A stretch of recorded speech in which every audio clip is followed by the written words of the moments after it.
guys, so I'm going to give you some quick commentary over the course of this segment for you to better understand what I was feeling and how we have evolved as a team.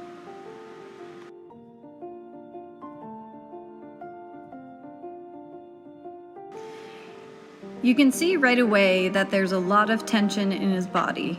Tail swishing, head tossing, and lack of fluidity. These are all signs of distress in some way. Most of the time in the beginning, I had to work on a short rein as he would just take off. However, I always tried to stay mindful to when he gives to the pressure and to relieve him of that contact. Even if it only started as a few seconds, it always grew into something more. In the beginning, I also had to ride with spurs almost 100% of the time, as when he would become hard to move forward, my leg alone was simply not effective. I chose not to use a crop, as I feel like they tend to associate that with a physical thing, whereas my leg has contact on the horse's body, and what it boils down to is when my leg goes on, he should move forward. A spur is a very easy aid to add, to associate the two things. But I want you to please note that he no longer needs spurs. This is very important, as spurs are not something that should become a crutch. This horse needed to learn that the leg absolutely and always mean move forward or move away, but that does not mean that he didn't get relieved of that pressure, just as rein contact works. When he was successful in doing the right thing. And I'm very happy that he learned that, and we now don't have to ride with spurs. We can ride without spurs and have a very successful, soft, and forward-moving ride, as hopefully you will see later on in this video.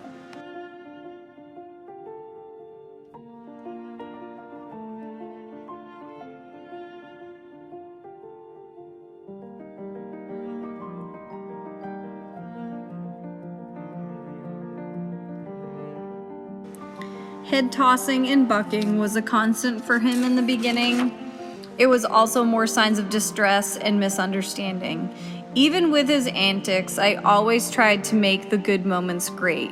Some parts of this first part of the video really show him starting to try to find where I'd like him to be, and I try to make those moments really good for him and really quiet for him.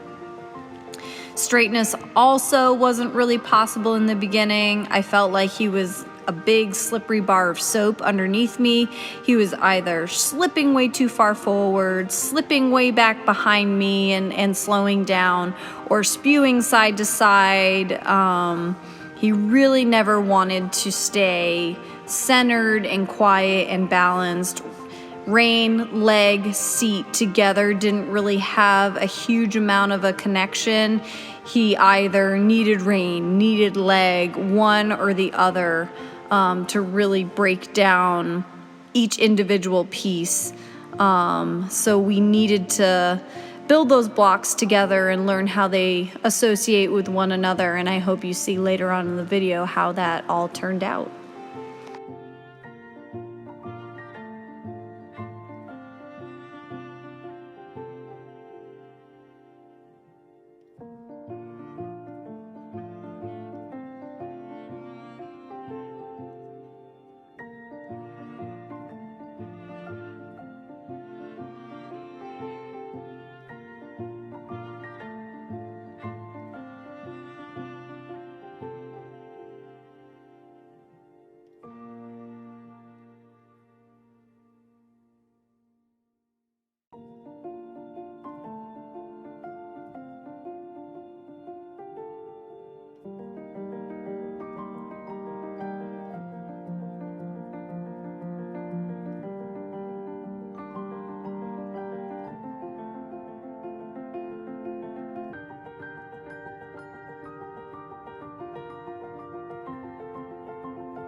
As you can see in this next part, I can ride with the reins much more slack as well as with some contact.